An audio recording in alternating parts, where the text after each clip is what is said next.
Assalamualaikum warahmatullahi wabarakatuh. Salam Segara, selalu selamat di setiap kegiatan dan area kerja.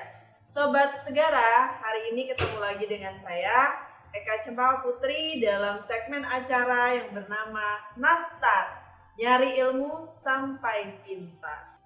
Oke, baik Sobat Segara, saat ini kita akan membahas salah satu topik Nastar yang berjudul low back pain, atau kalau kita bilang bahasa Indonesianya itu nyeri punggung bagian bawah. Teman-teman tahu nggak sih apa itu nyeri punggung bagian bawah? Nyeri punggung bagian bawah itu adalah sakit yang dirasakan di bagian punggung hingga menjalar hingga bokong, paha, dan kaki yang biasanya dialami oleh berbagai usia. Tidak hanya terjadi di usia tua, bisa juga terjadi di usia produktif.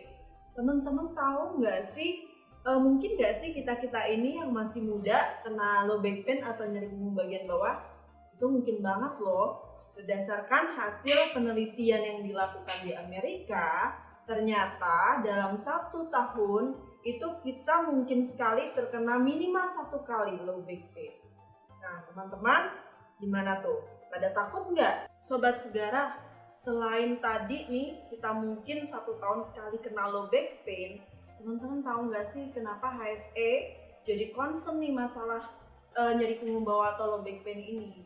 Karena menurut penelitian di tahun 2017 ternyata 7,5% dari penduduk dunia ini, yaitu sekitar 577 juta orang, terkena low back pain loh.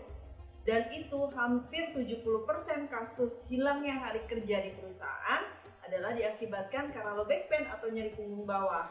Nah, kerugian akibat low back pain yang ditimbulkan itu mencapai 1% dari total gross domestic produknya dalam suatu negara. Bayangkan kalau di Indonesia 1 triliun dolar dalam 1 tahun gross domestic produknya, berarti yang harus kita keluarkan adalah sekitar 1 juta dolar. Wah, uangnya banyak sekali kan itu ya teman-teman ya. Nah, selain itu Sobat Segara, tahu nggak apa kerugian bagi individu? Nah, teman-teman yang mengalami low back pain atau nyeri punggung bagian bawah, paling parahnya itu bisa mengalami kecacatan dan kelumpuhan. Kalau seandainya bapak lumpuh, gimana nih anak istrinya? Mau dikasih makan apa? Jadi intinya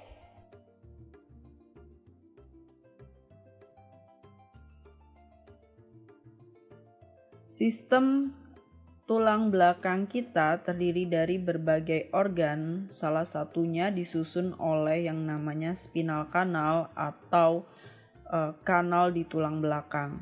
Kanal tulang belakang terdiri atau diisi yang namanya sumsum tulang atau spinal cord, di mana spinal cord ini kemudian terhubung ke seluruh tubuh melalui sistem saraf atau spinal nerve. Dan spinal nerve itu berada di dalam neural foramen di bagian tulang belakang kita.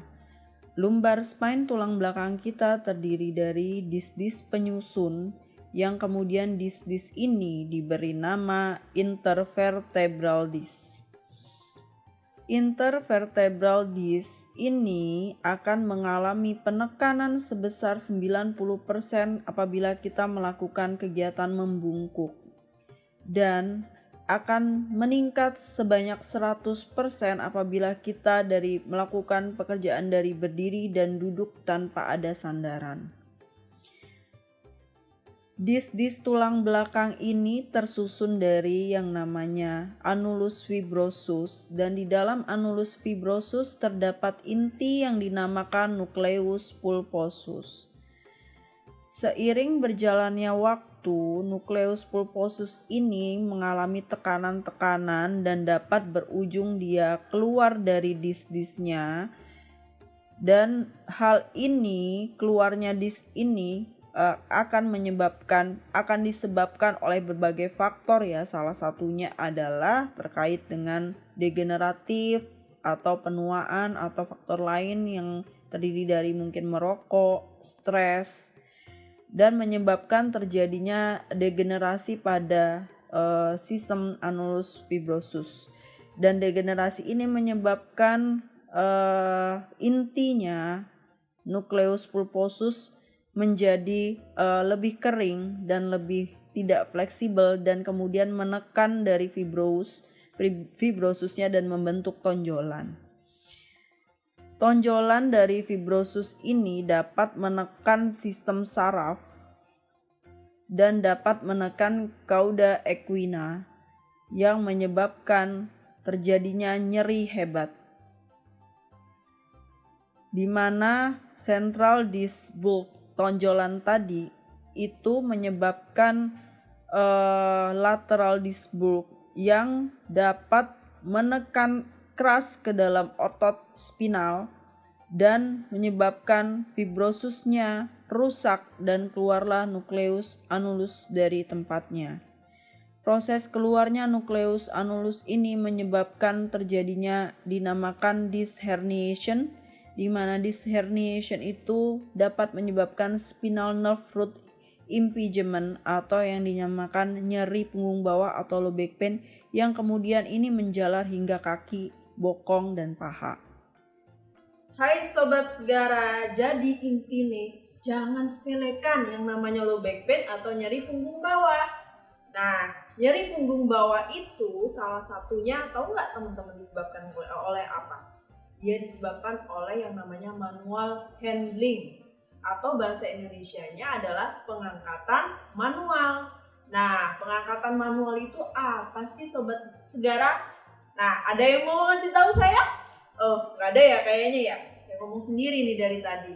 Ya, pengangkatan manual adalah kegiatan yang melakukan pengangkatan yang dilakukan oleh tenaga manusia. Nah, mengangkatnya itu bisa dilakukan dengan cara mendorong, dengan cara menarik, dengan cara mengangkat, dengan cara menurunkan, atau membawa barang. Nah, ini manual handling jenis-jenisnya nih. Tapi apakah itu semua berbahaya, teman-teman? Tentu saja berbahaya kalau ada nih item-itemnya. Yang pertama, membawa barang yang sangat besar. Terus yang kedua, membawa barang yang sangat berat. Yang ketiga, teman-teman melakukan twisting. Apa sih itu twisting? Yaitu memutar tubuh seperti ini, memutar tubuh seperti ini. Kemudian yang terakhir adalah kegiatan yang berulang-ulang. Jadi kalau teman-teman melakukan pengangkatan barang yang dilakukan berulang-ulang, itu adalah suatu bentuk manual handling yang tidak tepat. Jadi bisa kita lihat kembali di video berikut ini.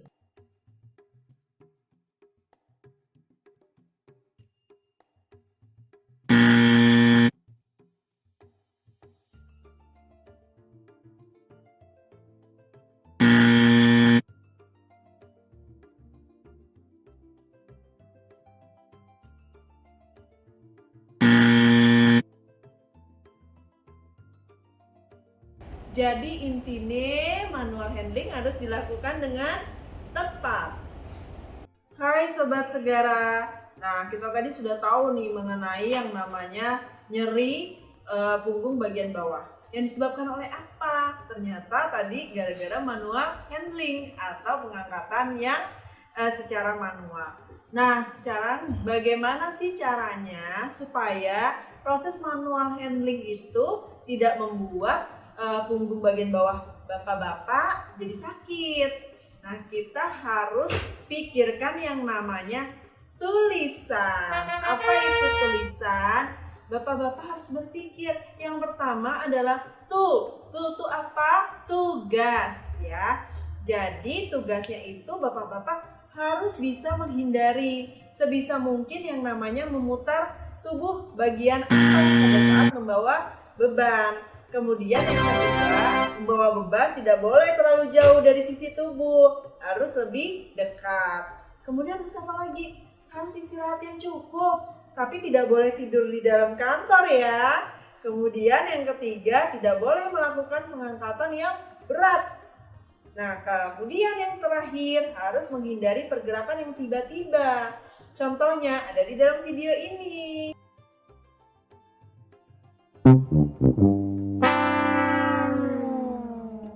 Nah, kemudian habis tulisan tadi, habis TU ada LI. LI itu apa? Lingkungan. Nah, lingkungannya seperti apa sih yang harus kita jaga supaya kegiatan manual handling kita tidak menyebabkan yang namanya nyeri punggung? Yang pertama adalah bapak-bapak harus memastikan bahwa area permukaan tempat kita melakukan manual handling atau pengangkatan manual rata, tidak bergelombang, karena ketika bergelombang angkatan bapak-bapak akan semakin berat dirasa. Kemudian harus lingkungan kerja kita bebas dari hambatan. Nah, saya lihat-lihat ini rekan Segara kira-kira nih melakukan pengangkatannya banyak barang nggak ya? Ayo kita lihat nih contohnya di gambar ini ya.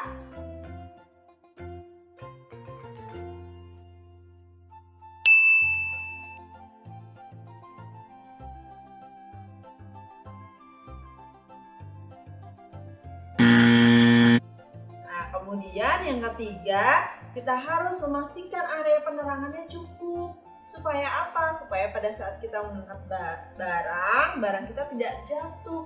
Karena kita nggak bisa ngelihat bapak-bapak, penerangannya kurang. Nah, setelah tuli, kita butuh I yang satu lagi.